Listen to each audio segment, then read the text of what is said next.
हनुमान जी केवल संकट हरण नहीं है, हनुमान जी केवल पीड़ा निवृत्ति करने वाले नहीं है, हनुमान जी केवल हमारे आर्तों को दूर करना जानते हैं, यही उनका काम नहीं है।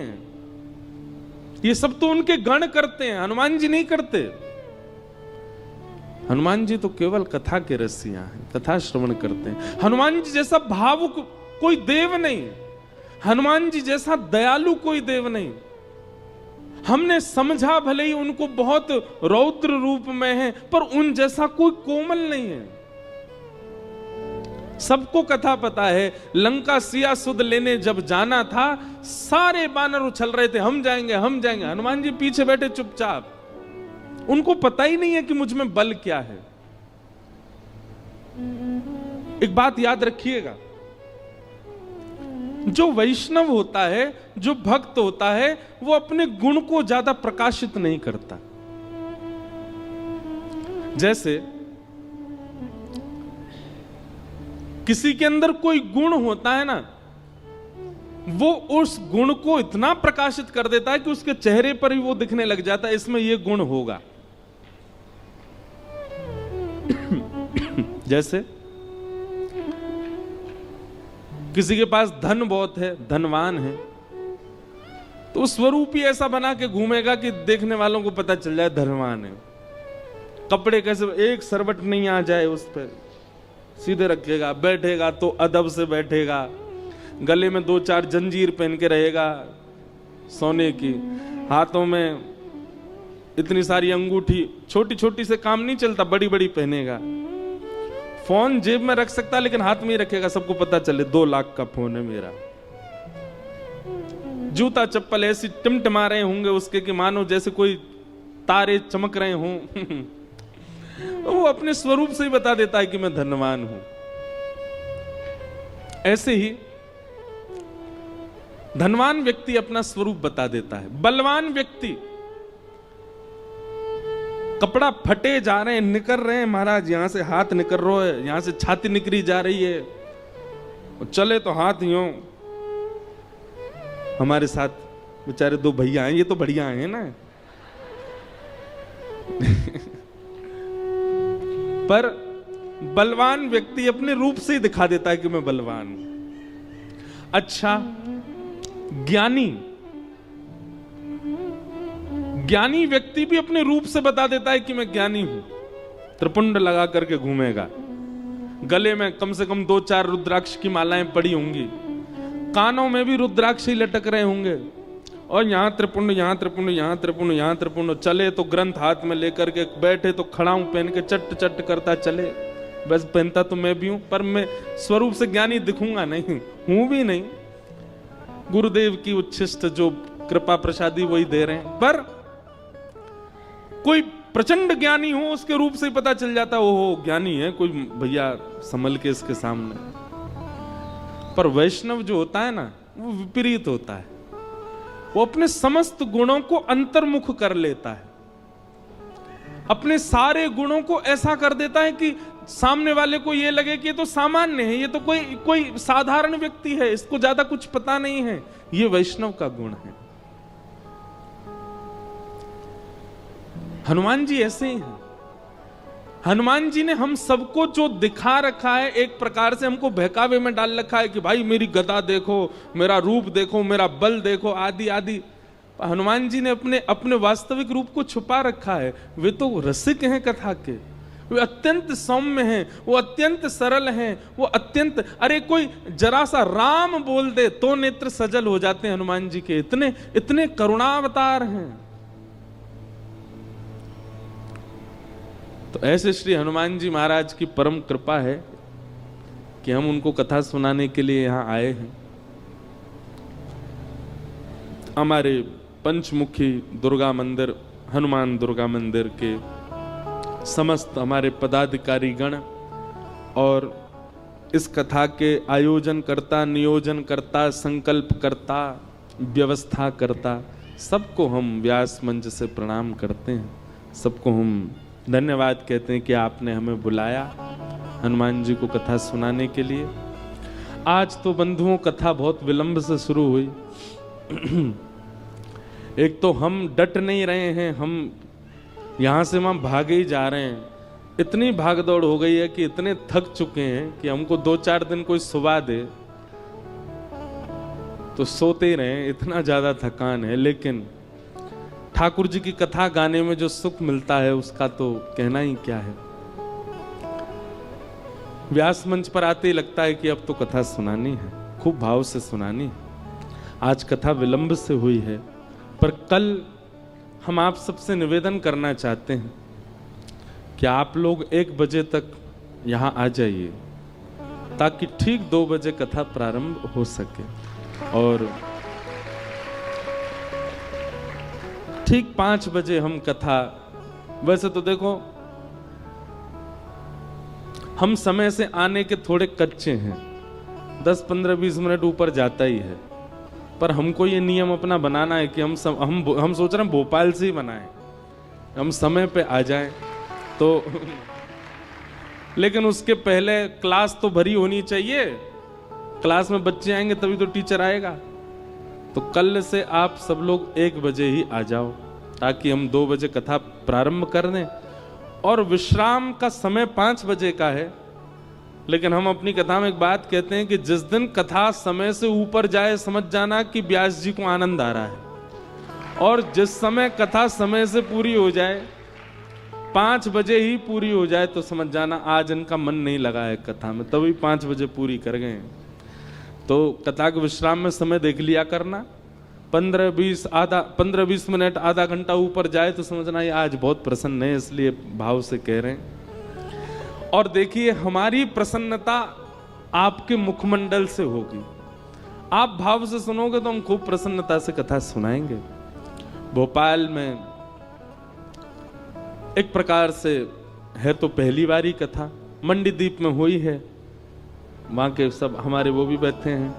विदिशा में कथा हुई, हमारे बटुक जी बैठे हैं। आपके भाव से यहाँ पर भी ये प्रसंग आपका ही भाव था, आपका ही प्रेम था जो हम यहाँ आ सके। तो भोपाल में, ये प्रॉपर शहर में ही है, हम लोग शहर में ही हैं। हाँ, तो भोपाल में तो पहली ही कथा है फिर तो भोपाल के सब लोगों को हमारा प्रणाम। ब्रज से आए हैं, खूब भाव से कथा सुनने आओ, खूब सुंदर ठाकुर जी की लीला कथा सुनाएंगे। और आप सब लोग समय से कल से आना, 1 बजे, 2 बजे कथा प्रारंभ कर देंगे और 5, सवा 5 बजे तक विश्राम। उसके बाद अपने गृह कार्य करो। और सुनो, कई लोग कहेंगे हमको छुट्टी नहीं, हमारे काम रहते हैं, जे रहते हैं। अरे भैया, जीवन भर करना है काम। 7 दिन के लिए बोल दो टाइफाइड हो गया हमको, आ जाओ कथा में। देखिए कई लोग हमसे बोलते कथा के लिए झूठ बोले महाराज जी, अपराध काहे को। हाँ, अपराध कब लगता है, कहीं घूमने जाना है, कहीं कुछ उल्टा सीधा खाने पीने जाना है, मित्रों के साथ रात भर ऊधम मचाना है, उसके लिए झूठ बोलो, वो पाप जन्य है। लेकिन ठाकुर जी की कथा सुनने के लिए अगर झूठ बोलना पड़े तो उसमें कोई दोष नहीं है। भाव से कौन सा रोज रोज कथा होती है, कभी कभी होती है, इतना बड़े। और देखो कार्तिक मास, ये महीना सामान्य नहीं है। ठाकुर जी कहते हैं मेरी प्राप्ति यदि करनी है तो या तो 3 वर्ष बाद पुरुषोत्तम मास का प्रतीक्षा करो, या हर वर्ष आने वाले कार्तिक मास को सफल बना लो। ये कार्तिक मास का प्रारंभ ही है। अभी कल से ही तो प्रारंभ हुआ कार्तिक मास, आज दूसरा दिन है। तो मेरे लिए भी, मेरा तो हर दिन ही कार्तिक है, हर दिन ही कथा हो रही है हमारी तो। लेकिन आप सब लोगों के लिए सौभाग्य है कि कार्तिक मास में कथा हो रही है। हम नियम भी बताएंगे कल कि आप लोगों को क्या क्या कार्तिक मास में करना चाहिए। तो बड़े प्रेम और भाव से आप सब पधारे। आज प्रथम दिवस है कथा का। हम महात्म्य की चर्चा थोड़ी देर करेंगे और कल से बिल्कुल ठीक 2 बजे कथा प्रारंभ होगी। बोलो वृंदावन बिहारी लाल की जय।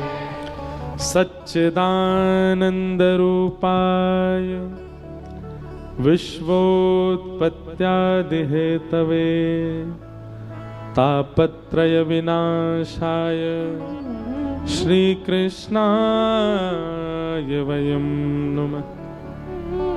यं प्रव्रजन्तमनुपेत अपेत कृत्यं द्वैपायनो विरह कातरया जुहाव पुत्रेति तन्मयतया तर्वोऽभिनेदु तम सर्वभूत हृदयं मुनिमानतोऽस्मि।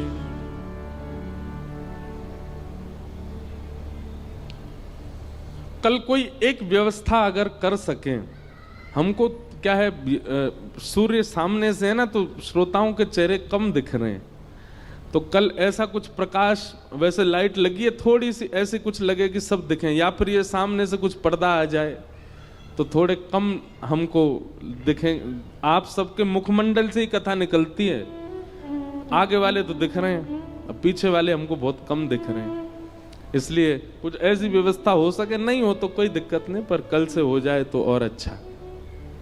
वैसे कल से 2 बजे से कथा होगी तो सूर्य तो ऊपर होंगे, हो सकता है उस समय ठीक रहे माहौल, बाकी हो जाए तो अच्छा। श्रीमद् भागवत का महात्म, महात्म यानी कि महत्व। बंधुओं एक बात बहुत ध्यान से सुनिए, सत भगवान को कहा जाता है, सत यानी सत्य। ठाकुर जी का स्वरूप सत्य है।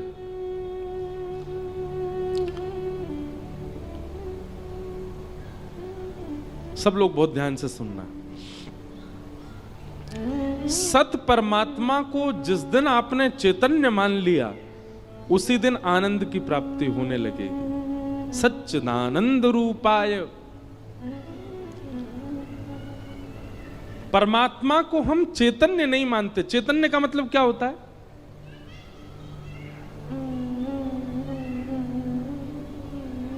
चैतन्य मतलब जैसे मैं चैतन्य हूं। ये 2 एसी क्यों लगाए मंच पर? क्योंकि सुनाने वाला जो व्यास है वो जड़ नहीं है, वो चैतन्य है। भोजन क्यों पवाया जाता है? क्योंकि हम जड़ नहीं है, हम चैतन्य हैं। हमारे लिए व्यवस्था क्यों की जाती है? मानव अपने लिए व्यवस्था क्यों करता है? क्योंकि वो जड़ नहीं है, वो चैतन्य है। पर उसी व्यक्ति को निष्ठुर चिता पर सुला दिया जाता, उसी के परिवार के लोग सुलाते हैं। जो डल्लब के गद्दे पर सुलाते थे वही उसको चिता पर सुला देते हैं। क्यों? उनको उस समय दया नहीं आती, क्योंकि उनके मन में यह भावना आ जाती है कि अब ये जड़ हो चुका है, अब इसको पीड़ा नहीं है। तो इसका मतलब मुझे चैतन्य बनाने वाला कौन था? मेरे भीतर विराजमान जो चैतन्य आत्मा है, उससे मैं चैतन्य था। शरीर तो जीवित अवस्था में भी वही है, मृतक अवस्था में भी वही है, तो फिर इतना भेद कैसे हो जाता है? हमारे भीतर जो जीवात्मा है वो हमारे रूप को चैतन्य बनाती है, और वो जीवात्मा ही परमात्मा का स्वरूप है। तो जो पूर्ण चैतन्य है, जिसकी उपस्थिति से हम चैतन्य हो जाते हैं, उसको हम मंदिर में भी चैतन्य ही माने। आप ठाकुर जी को पाषाण मत समझा कीजिए। एक बार एक घर में किसी की मृत्यु हो गई, सब घर के लोग रो रहे थे। किसी साधु ने जाकर के कहा, भाई तुम क्यों रो रहे हो? बच्चे ने कहा, मेरे पिताजी चले गए। एक कन्या ने कहा, मेरा पति चला गया। वृद्ध लोग बोले, मेरा बेटा चला गया। एक ही व्यक्ति गया है, पर सबके अलग अलग संबंध थे। तो साधु ने कहा कि कहां चला गया? बोले, हम सबको छोड़ के चला गया। बोले, वही तो पूछ रहा हूं, कहां चला गया? बोले, भगवान के पास। अच्छा, कैसा था? बोले, छोटी सी आंख थी, बड़े बड़े बाल थे, मोटा सा शरीर था, गोरा चिट्टा था। साधु बोले, ये जो सामने पड़ा है यही तो नहीं है? बोले, है तो यही। तो बोले, तो तुम्हारे सामने, फिर रो क्यों रहे हो? बोले, ये सामने है, पर इसके भीतर जो था वो चला गया। साधु ने कहा, भीतर जो था उसको तुमने देखा था कभी? घर के लोग बोले, नहीं, उसको तो हमने देखा नहीं। तो फिर तुम रो क्यों रहे हो? जिसके लिए तुम रो रहे हो वो तुम्हारे सामने पड़ा है। पर इससे तुम्हारा संबंध नहीं है, तुम्हारा भीतर वाले से संबंध। भीतर वाला तुमने कभी देखा नहीं, फिर रो क्यों रहे हो? वास्तविकता यही है बंधुओं, किसी की मृत्यु पर हम रुदन उस व्यक्ति के लिए नहीं करते, बल्कि हमारी आत्मा इसलिए रोती है कि हमने पूरा जीवन इसके साथ निकाला, लेकिन हम वास्तविकता ये नहीं समझ पाए कि ये हमारा था ही नहीं। हमारा तो वो था जो उसके भीतर था, और इसके भीतर कौन था? परमात्मा, ईश्वर। ये व्यक्ति हमारा नहीं था, तो होता हमारा तो कभी नहीं जाता।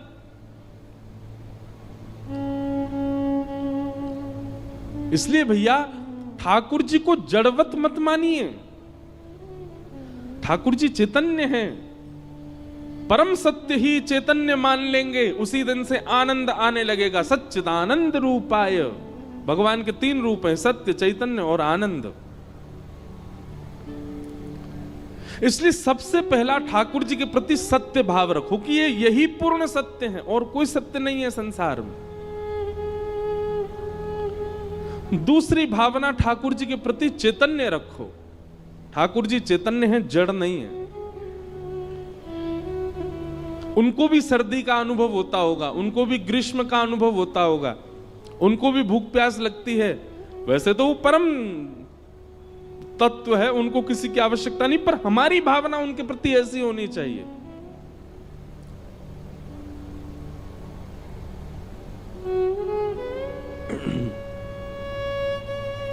सत्य, चैतन्य। और तीसरा ठाकुर जी का स्वरूप है आनंद। हमारे गुरुदेव कहते हैं जब तक सत्य और चैतन्य बुद्धि हमारे अंदर नहीं आएगी ठाकुर जी के प्रति, तब तक सेवा में, भजन में, भक्ति में, कथा में आनंद आ ही नहीं सकता। मीराबाई को क्यों आनंद आता था? सूरदास को क्यों आनंद आता था?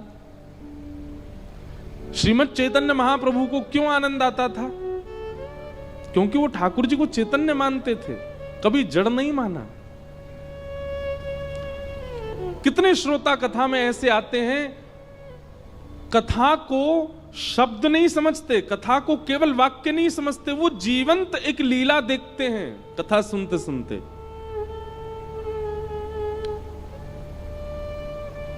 और तभी उनको आनंद आता है कथा में।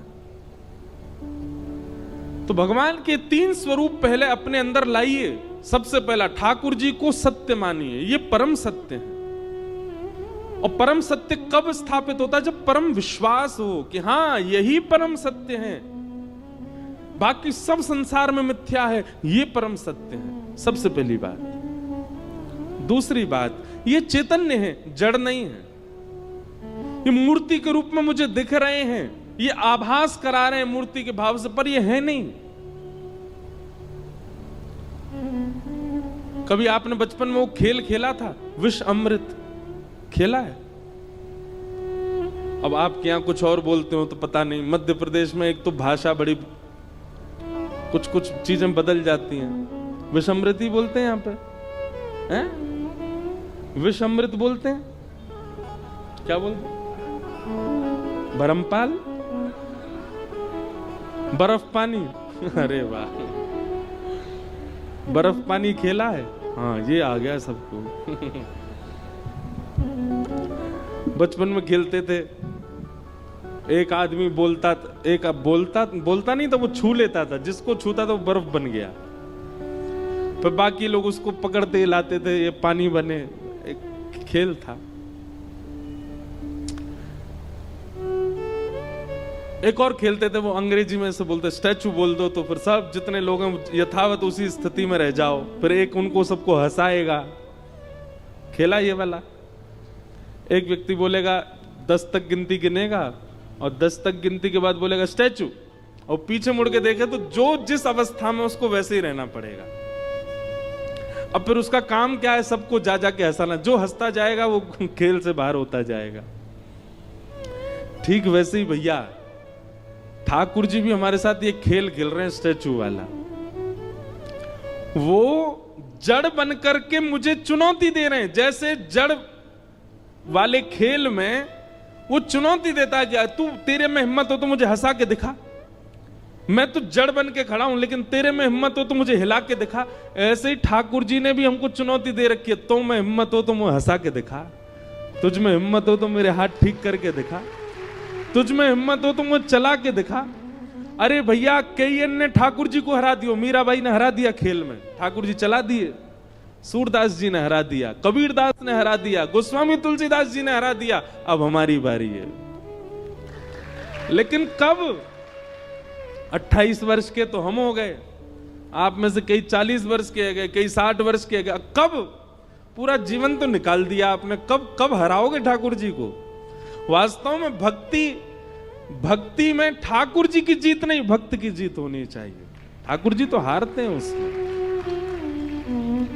और ये कथा, ये क्या है? ये ठाकुर जी को हरावे के सारे विधान बताए जाते हैं वक्ता के द्वारा।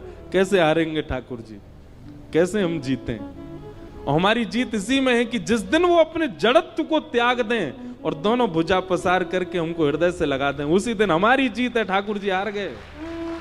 लेकिन अभी क्या हो रहा है? ठाकुर जी जीत रहे हैं। कितना भी पंचामृत अभिषेक कर लो, कितना भी इत्र लगा लो, कितनी भी माला पहना दो, कितनी भी पोशाक पहना दो, यूं ही खड़े रहते हैं, हिलते ही नहीं है। और हमारी भावना ये कि हम भी संतुष्ट हैं उसी में ही। हाँ ठीक है, ऐसे ही रहो। अच्छा सच्ची बताइयो, आप सबके लड्डू गोपाल या घर के जो भी ठाकुर जी हैं, रात्रि में आपने सुवाए और सवेरे उनका एक भी अंग प्रत्यंग सीधा हो गया या ठाकुर जी खड़े है गए, क्या करोगे? सत्य बताएं तो डर के मारे भाग जाओगे। क्यों? क्योंकि विश्वास ही नहीं है हमारे अंदर, वो प्रेम ही नहीं है ठाकुर जी के प्रति। हमारे मन में वो भावना आई ही नहीं है कि ठाकुर जी ऐसा कर सकते हैं। इसलिए हम एक बात कथा में कहा करते हैं, सबसे पहले तो ये विश्वास जागृत करो कि ठाकुर जी मुझे इस जन्म में मिलेंगे ही मिलेंगे। जैसे व्यक्ति अपना लक्ष्य सिद्ध कर लेता है, बालक सिद्ध कर ले, पकड़ ले, मुझे डॉक्टर बनना है, मैं चाहे जैसे भी कितना भी फेल हूं बन के ही मानूंगा, वो बन ही जाता है। मुझे सिविल में नौकरी चाहिए तो कर ही लेगा, मुझे पायलट बनना है, वो कैसे भी उठ पटांग हाथ पांव मार के बन ही जाता है। ऐसे हाथ पांव ठाकुर जी की प्राप्ति के लिए क्यों नहीं मारते हम? क्यों इतने बेचैन नहीं होते उनकी प्राप्ति के लिए? हमको भी संतुष्टि है, ठीक है ये लड्डू गोपाल बने तो लड्डू गोपाल ही बने रहे। नहीं, अपने भक्ति में, अपने भाव में, अपनी स्मृति में, अपनी इच्छा में चैतन्य दर्शन की लालसा प्रकट करो। कृष्ण दर्शन लालसा ताशामा बिरभूत सौरे स्मय माय मुखाम्भुज पीतांबर धर रघुवी साक्षान मनमथ मन। शरद पूर्णिमा निकल करके गई, ठाकुर जी क्यों प्रकट हो गए गोपियों के सामने? तब कहते हैं रुरुदु स्वस्वरम राजन कृष्ण दर्शन लालसा। गोपियों ने गोपी गीत गाया और गोपी गीत गाने के बाद में जब सुस्वरम राजन रुरुदु, जब स्वर में गोपियां रोने लगी, किस लिए रोने लगी? बोले कृष्ण दर्शन लालसा। कृष्ण दर्शन की लालसा में जैसे ही गोपियों ने रोना प्रारंभ किया, ठाकुर जी प्रकट हो गए। प्रकट होकर के गोपियों को दर्शन दिया। हमारे अंदर वो स्थिति आई नहीं है अभी, कैसे मिले? इसलिए भैया सबसे पहले तो सत्य यानी कि विश्वास प्रगाढ़ करो ठाकुर जी के प्रति। दूसरी बात, ठाकुर जी को चैतन्य मानो, वो जड़ नहीं है। ये जड़त्व तो हमारे लिए चैलेंज है कि तुम वो चैतन्य करके दिखा, तो मैं हिम्मत हो तो। और तीसरा, ठाकुर जी आनंद देने वाले, सच्चिदानंद रूपाय। और क्या करते हैं ठाकुर जी? विश्वोत्पत्त्यादि हेतवे, विश्व की उत्पत्ति, विश्व का पालन और विश्व का संहार। तापत्रय विनाशाय, 3 प्रकार के तापों का उपशमन करने वाले श्री कृष्णाय वयम नमः। ऐसे श्री कृष्ण को हम प्रणाम करते हैं। एक बात सुनिएगा, भगवान श्री कृष्ण की शरणागति लेने वाला व्यक्ति कभी दुखी नहीं होता। दुखी ना होने का मतलब क्या है? क्या उसके जीवन से दुख चले जाते हैं? नहीं, हमारा गला बैठा अभी भी हमको जुकाम हो रहा है अभी भी, कभी कभी बुखार भी आ जाता है, इतना रेस्टलेस हो गया है, अभी भाग दौड़ कुछ भी हो जा रहा है। तो इसका मतलब ये तो नहीं कि हमारे जीवन से दुख चला गया हो, लेकिन हम यहां बैठ करके कथा सुना रहे हैं, आपके सामने बोल रहे हैं। क्यों? क्योंकि कृष्ण वैष्णव के जीवन में दुख तो आता है, पर वो उसको ज्यादा अपने ऊपर हावी नहीं होने देता, उसको ज्यादा अपने ऊपर प्रभावित नहीं होने देता। आप यदि भक्ति पथिक बन गए तो ऐसा नहीं है कि कष्ट जीवन में नहीं आएगा। मैं ये भी कह दूं, पहले से ज्यादा भी आ सकता है, लेकिन आप उसको हावी नहीं होने दोगे, आप उसका अनुभव नहीं करने दोगे, आप उसका अनुभव नहीं होने दोगे स्वयं को भी। थोड़ी देर और श्रवण करो बिल्कुल शांति से। तो नारद जी महाराज ने जब देखा कि भक्ति महारानी युवा और उसके पुत्र ज्ञान वैराग्य वृद्ध हो चुके हैं, तब ज्ञान वैराग्य की वृद्धावस्था को दूर करने के लिए उन्होंने उपाय पूछा। कोई नहीं बता पाया। तब बद्रीनाथ में गए तो वहां सनक सनंदन सनातन सनत कुमारों ने कहा एक ही उपाय है ज्ञान और वैराग्य के वृद्धावस्था को दूर करने का। क्या? सत्कर्म सूचको नूनम ज्ञान यज्ञ स्मृतो बुधैः श्रीमद्भागवतालाप सतु गीत सुखादिभिः। श्रीमद् भागवत की कथा कराओ। बंधुओं, लिख लीजिएगा, 7 दिन के अंदर आपके भीतर ज्ञान उत्पन्न होना चाहिए। ज्ञान उत्पन्न होने का मतलब आपको बहुत नॉलेज हो जाए ना। विवेक बुद्धि को कहते हैं ज्ञान। विवेक बुद्धि का मतलब क्या होता है? सही और गलत की पहचान। एक बात बहुत ध्यान से सुनो कि कथा सुनने वाला व्यक्ति असमंजस में ज्यादा नहीं रहता। असमंजस समझते हैं? कंफ्यूजन। आध्यात्मिक व्यक्ति, भक्ति पथिक व्यक्ति, कथा सुनने वाला व्यक्ति वो कंफ्यूजन में नहीं रहता। उसको क्या करना है वो निर्णयात्मक बुद्धि स्पष्ट हो जाती है, वो स्पष्ट रहता है, ये करना है ये नहीं करना, उसको स्पष्ट है। 2 प्रकार के लोग होते हैं स्पष्ट। एक तो जिद्दी होते हैं, हर घर में एक व्यक्ति ऐसा होता है, उसको कितना भी मना करो जो नहीं करना नहीं करना नहीं करना, नहीं नहीं नहीं मुझे तो यही करना है, वो जिद्दी है। सब जानते हैं कि ये मार्ग गलत है फिर भी जिद कर रहा है, वो जिद्दी एक अलग विषय हो जाता है, वो एक प्रकार से तामसी व्यक्ति है। आध्यात्मिक व्यक्ति जो होता है वो उस मार्ग को चुनेगा जिससे उसका और उसके संग रहने वाले सबका कल्याण हो, और उसमें उसको असमंजस नहीं होती, वो कंफ्यूजन में नहीं रहता, वो कंक्लूजन में रहता है, स्पष्टीकरण में रहता है। आध्यात्मिक व्यक्ति कभी फंसता नहीं अपनी विचारधारा में, उसको पता है मुझे क्या करना है।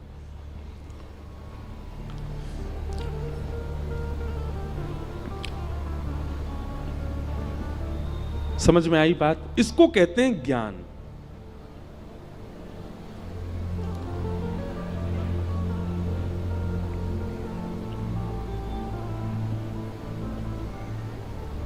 ज्ञान का मतलब बहुत जानकारियां इकट्ठी करना नहीं होता।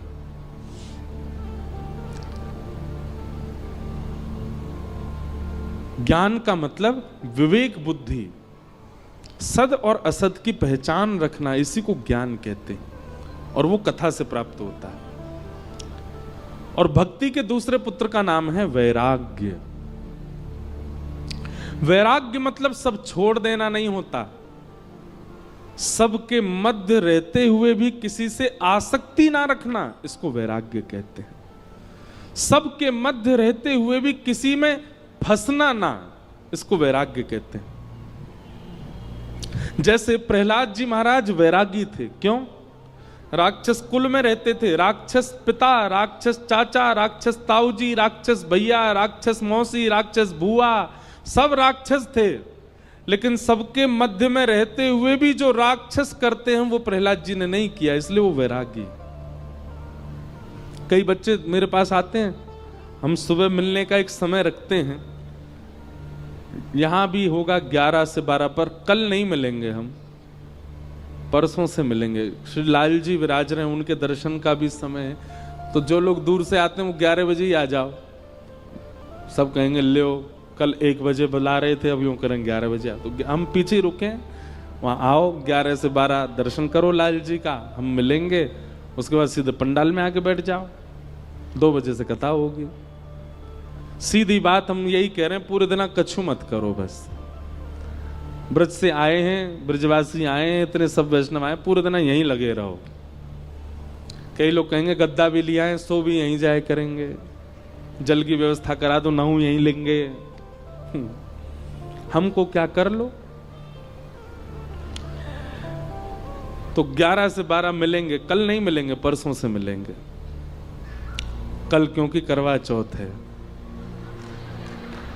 और हमारी नहीं है, ये मत सोचना कि हमें हमारी है इसलिए हम बोल रहे हैं।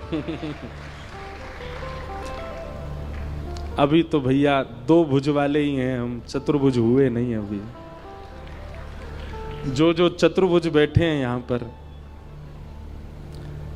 कई तो चतुर्भुज लेके संगे ही बैठे हैं, कई 2 भुजा घर छोड़ के बैठे हैं। तो कल आप सब लोगों की बड़ी जो है विशिष्ट दिन है। अच्छा, एक बात मैंने देखी है, करवा चौथ का प्रसंग कहते ही सब हंसने लगते हैं, पता नहीं क्यों। जिनका ब्याह हो गया वो मुझे इशारा कर रहे हैं, बोले आपको भी पता चलेगा। पर ये बड़ा शुद्ध दिन है। क्या कैसा ममत्व होता है माताओं के चित्त में। फिर वो आती है अहोई अष्टमी, उस दिन माताएं अपने बच्चों के लिए व्रत करती हैं। हमको तो ऐसा लगता है कि अच्छा, एक बात आपने कभी गौर की, व्रत का नियम मां को ही क्यों है, कभी भाइयों को क्यों नहीं है? कभी विचार किया इस बात पर? हम बताएं, दान उसी से मांगा जाता है जिस पर धन बहुत हो। दान उसी से मांगा, अब जैसे कई बार कथा कहीं होती है तो कई कमेटी के लोग कराते हैं, तो वो बड़े बड़े धनवानों के यहाँ जाते हैं, बोले कथा हो रही है कुछ योगदान करिए। क्यों सामान्य के यहाँ क्यों नहीं जाते? उसका घर से ही पता चल रहा है भाई सामान्य, इससे क्या मांगे हम, जो खुद का ही भरपाई कर ले। लेकिन जिसका दिखता हाँ घर गाड़ी सब बढ़िया संपन्न है, तो उससे कहते हैं भाई कथा हो रही है उसमें थोड़ा योगदान दो। ठीक वैसे ही माताओं को व्रत क्यों, और अपने लिए नहीं कर रही हैं वो, कल का व्रत पति के लिए, अहोई अष्टमी का व्रत बेटा के लिए, बच्चों के लिए, बेटी के लिए, बहुत सारे व्रत होते हैं। और मां कभी अपने लिए व्रत करती ही नहीं है। सोमवार के व्रत किस लिए? बोले अच्छा पति मिल जाए इसलिए सोमवार के व्रत। मंगलवार के व्रत किस लिए? बोले मेरे पति बच्चे सब खुशी रहे, हनुमान जी आप प्रसन्न रखो। फिर और कौन से? बृहस्पतिवार का व्रत, बोले नारायण भगवान हमारे परिवार से प्रसन्न। अपने लिए नहीं करती हैं वो इतने व्रत क्यों करती हैं? और व्रतों के नियम सारे माताओं के लिए क्यों है? क्योंकि माताओं पे पुण्य इतना होता है कि उनके पुण्य पर पलते हैं उनके पति और बच्चे। More orders. We'll be here till late. You handle the kitchen, I'll make the deliveries. While on periods? Yeah, it's almost like I forgot about periods. Because Stay Free Secure Excel's leak lock technology protects you for up to 12 hours. Stay Free Secure Excel. Your day, your way. माताओं का पुण्य ही फलता है बच्चों को, माताओं का पुण्य ही फलता है उसके पति को।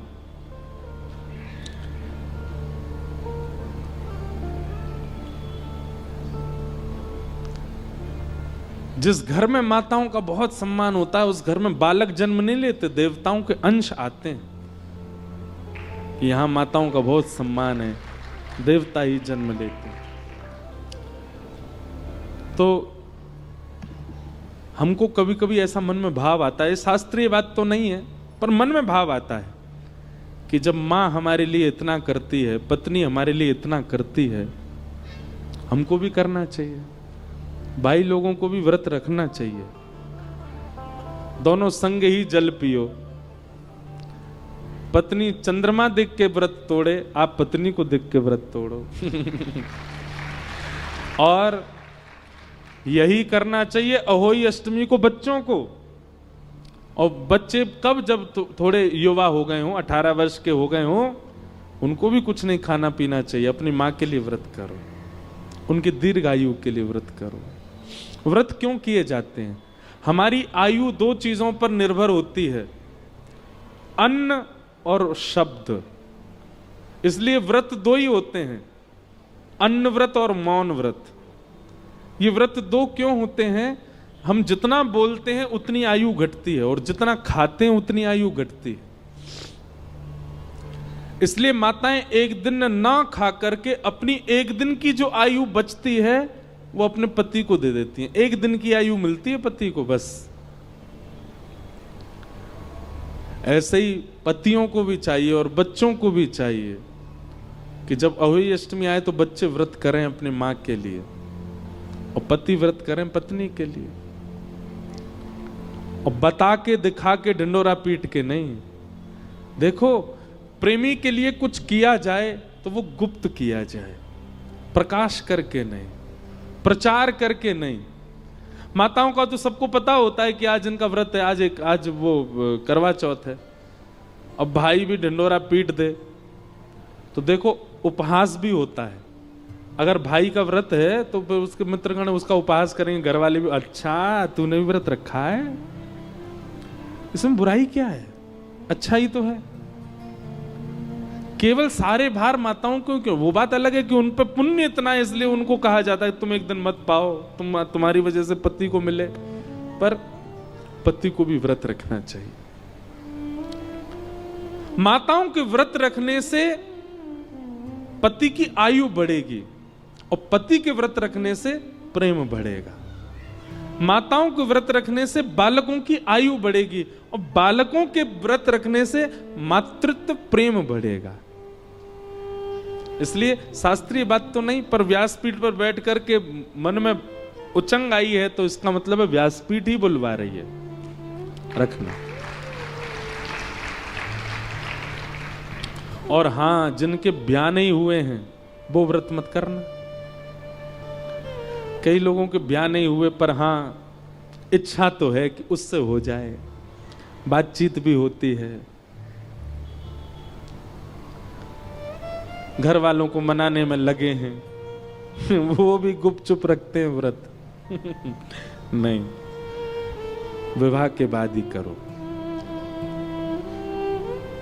करना है तो अहोई अष्टमी को करना, अपनी मां के लिए करो, पिताजी के लिए करो। तो कल करवा चौथ है इसलिए कल छुट्टी है। कल आप लोग सुबह मत आना, कथा में आना।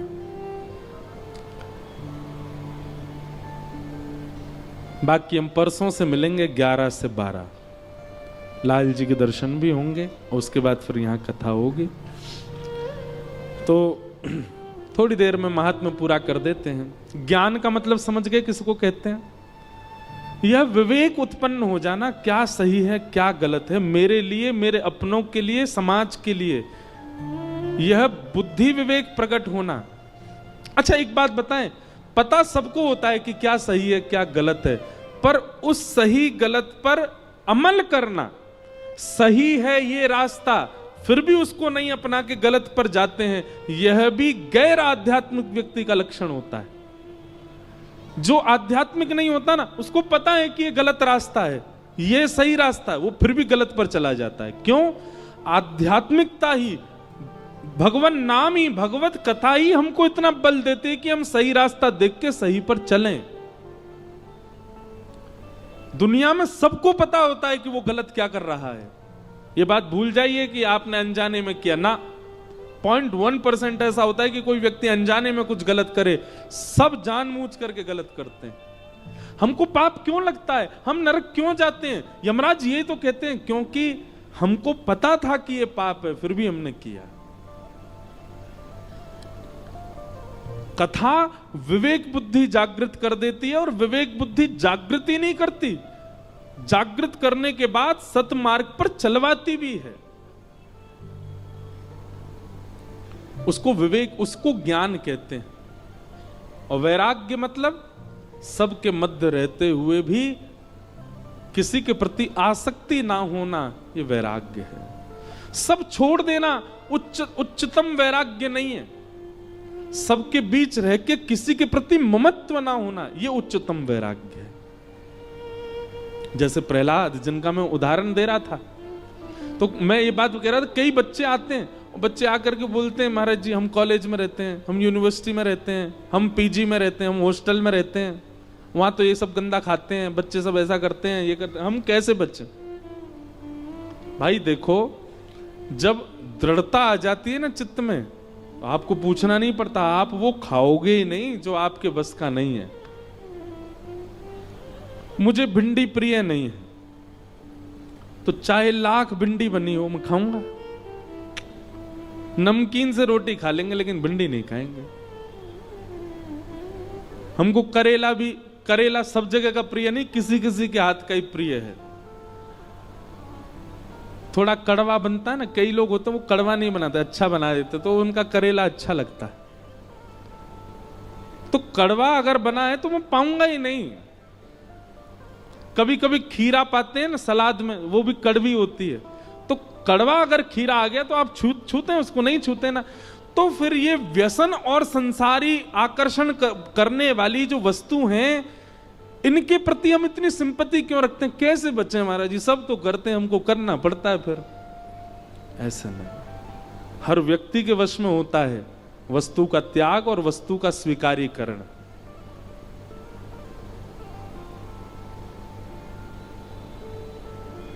हम विदेश में रहते हैं, ऐसा, ये सब बहाने हैं। जिसको जो नहीं खाना वो नहीं खाएगा, जिसको नहीं पाना वो नहीं पाएगा, और जिसको खाना है पाना है वो बहाने करेगा। इसलिए वैराग्य का मतलब क्या है? सब वस्तुओं के बीच में रहते हुए भी उनके प्रति आसक्ति ना होना, यही वैराग्य है। और ये दोनों कथा हमको, कथा ही निपुण करती है इन दोनों में।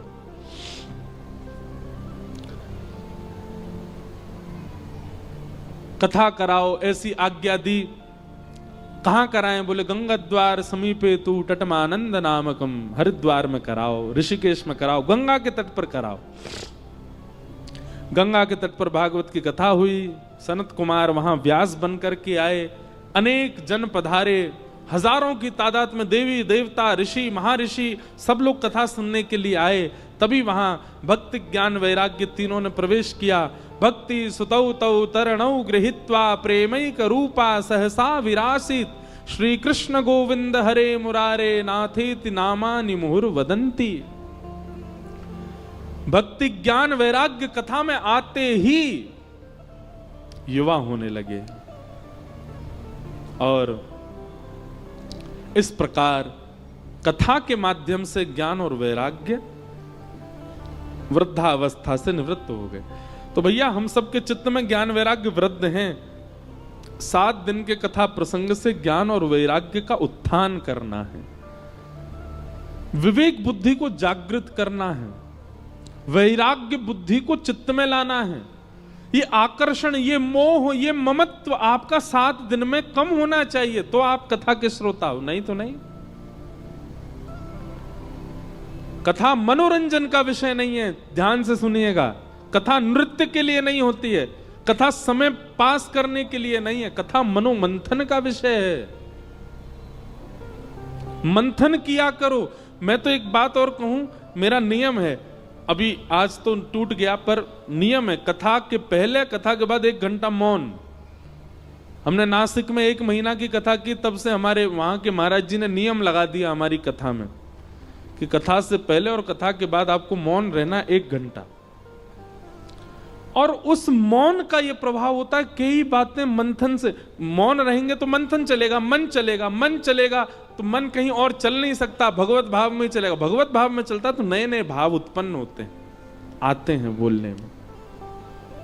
श्रोताओं को भी चाहिए, कथा से पहले तो नहीं, पर कथा के बाद थोड़ी देर मौन रहो, किसी से मिलो जुलो नहीं, कुछ करो नहीं, एकांत में बैठ करके थोड़ा चिंतन करो, क्या सुन रहे थे हम आज। वो मंथन आपके चित्त को नवनीत प्रदान करेगा। मंथन से ही नवनीत आता है। किसी को मथो तो मथने पर उसका सार ऊपर आ जाता है। जैसे वस्तु को मथोगे तो उसमें से अग्नि आएगी, मतलब अग्नि सब जगह है, मथने की देरी है, प्रकट हो जाएगी। दही को मथो, मक्खन ऊपर आ जाएगा। ऐसे मन को मथने पर नवीन भाव उत्पन्न होते हैं, प्रेम उत्पन्न होता है, ज्ञान उत्पन्न होता है, वैराग्य उत्पन्न होता है। और जब ये सब उत्पन्न होते हैं, ये सब नवनीत के समान, नवनीत यानी मक्खन के समान है। किसी दिन आपके चित्त के भाव का हरण करने ही श्याम सुंदर आ जाएंगे, क्योंकि आपने मथा बहुत है अपने आप को। इसलिए मंथन करो, चिंतन करो। क्या कहते हैं व्यास जी? हमारे कई कथा के ऐसे ऐसे श्रोता हैं, हर कथा की इतनी मोटी मोटी थीसिस बनाते हैं। वो एक वाक्य को उस पर चिंतन करके कितने भाव लिख देते हैं। कई सारे श्रोता भी ऐसे हो गए, अच्छा लगता है। वो उन्हीं के काम आने वाली चीज है, मेरे काम नहीं आना है, उसी के काम आएगा। पर दुर्भाग्य है, हजारों की भीड़ आती है कथा में, बदलते 10 ही हैं बस। लाखों की भीड़ आती कथा में, बदलते 100 ही हैं बस। हमारे पिताजी कहते हैं भीड़ कितनी ये बड़ी बात नहीं, सुनने वाले कितने ये बड़ी बात है, समझने वाले कितने ये बड़ी बात है, बदलने वाले कितने ये बड़ी बात है। स्कूल में तो 4000 बच्चे पढ़ते हैं, पर आईएएस ऑफिसर 1 या 2 ही निकलते हैं। 4000 बच्चे एक साथ अटेंडेंस करते हैं स्कूल में, पर डॉक्टर 5 ही निकलते हैं। 4000 बच्चे जाते हैं स्कूल, पर कोई ऊंची श्रेष्ठ पदवी पर निकलने वाले उनमें से 5-6 ही होते हैं। और 4000 बच्चे जाते हैं स्कूल, उन 4000 में से दूषित कर्म करने वाले, गलत खाने वाले, गलत पान करने वाले, उल्टे सीधे कामों में पड़ने वाले 400 निकलते हैं। कथा में आना बड़ी बात नहीं है, कथा में तो बहुत लोग आते हैं। कथा से सीख करके जाना बड़ी बात है, कथा से स्वयं को परिवर्तित करके जाना बड़ी बात है। नहीं तो आप समय व्यर्थ कर रहे हो यहां बैठ करके। इसलिए भैया ज्ञान और वैराग्य दोनों उत्पन्न होने चाहिए अंतिम दिन तक कथा के, नहीं तो आपका कथा सुनना और मेरा सुनाना दोनों व्यर्थ हो जाएगा।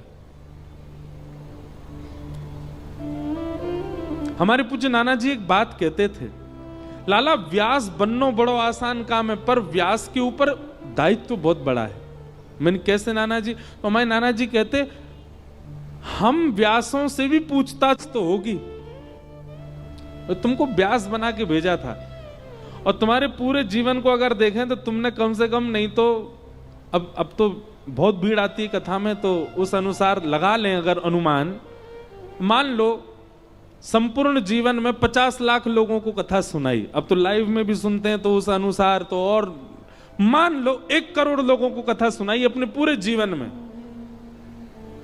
ब्रह्मा जी कहेंगे तुम्हारी कथा में आने वाले लोगों की संख्या थी 1 करोड़ पूरे जीवन में, लेकिन परिवर्तन हुआ केवल 150 का। तो बचे हुए जो 1 करोड़ में से 150 हट करके जितने बचे, वैसे इतने कम तो नहीं होंगे, 1000-1500 तो बदल ही जाएंगे। 1000-1500 मान लो बदल गए, तो फिर ब्रह्मा जी बाकियों का पूछेंगे ये क्यों नहीं बदले। अब उस समय अगर हम, जैसे स्कूल में क्लास में 40 में से 5 बच्चे पास, बाकी के फेल, तो प्रिंसिपल बुला लेगा टीचर को, क्या पढ़ाते हो तुम, सारे बच्चे फेल हो गए तुम्हारी क्लास के। ऐसे ही वक्ता को भी जवाब तो देना पड़ेगा। हमारे नाना जी कहते थे, या हमारे लाला जितनो है सके कथा में इस भाव को रखा करो कि लोग बदलें। लटके झटके और ये सब बातें कथा मंच का विषय नहीं है।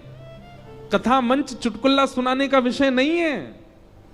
कथा मंच बहुत गरिमामय मंच है, बहुत व्यवस्थित मंच है।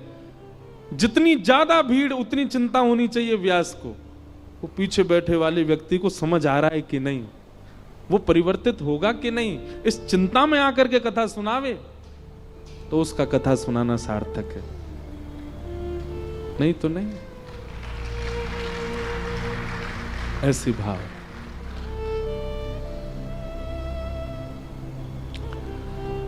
तो ज्ञान और वैराग्य ये मूल भाव। भक्ति और ज्ञान और वैराग्य तीनों युवा हो गए। तत्पश्चात फिर धुंधुकारी की कथा सुनाई गई। क्यों? नारद जी ने प्रश्न किया था कि कथा सुनने से कौन कौन से पापी निवृत्त होते हैं।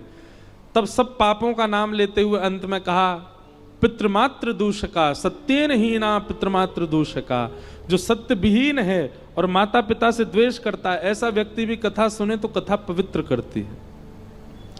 ये बात सुनकर के नारद जी महाराज बोले ऐसा नहीं हो सकता। बोले वास्तविक है। बोले कैसे है? तब धुंधुकारी की कथा सुनाई, जो कि मर कर के प्रेत बना था और श्रीमद् भागवत जी की कृपा से प्रेत योनि से मुक्त होकर के भगवत धाम को प्राप्त हो गया। इस प्रकार भागवत जी का महात्म सुनाया गया। उन महात्म को हम प्रणाम करते हैं और कल से प्रथम स्कंद से कथा प्रारंभ होगी। ठीक 2 बजे कथा प्रारंभ होगी। आप सब लोगों से विनम्र निवेदन, 1 बजे तक आप अपना स्थान ग्रहण कर लीजिए। भागवत जी की आरती और आरती के बाद आज प्रथम दिवस का विश्राम होगा। आरती के बाद सूचना या अभी है कोई? नहीं, आप ही बोल दें। कोई सूचना है आप लोग श्रवण करो। आरती करके ही सब लोग यहां से प्रस्थान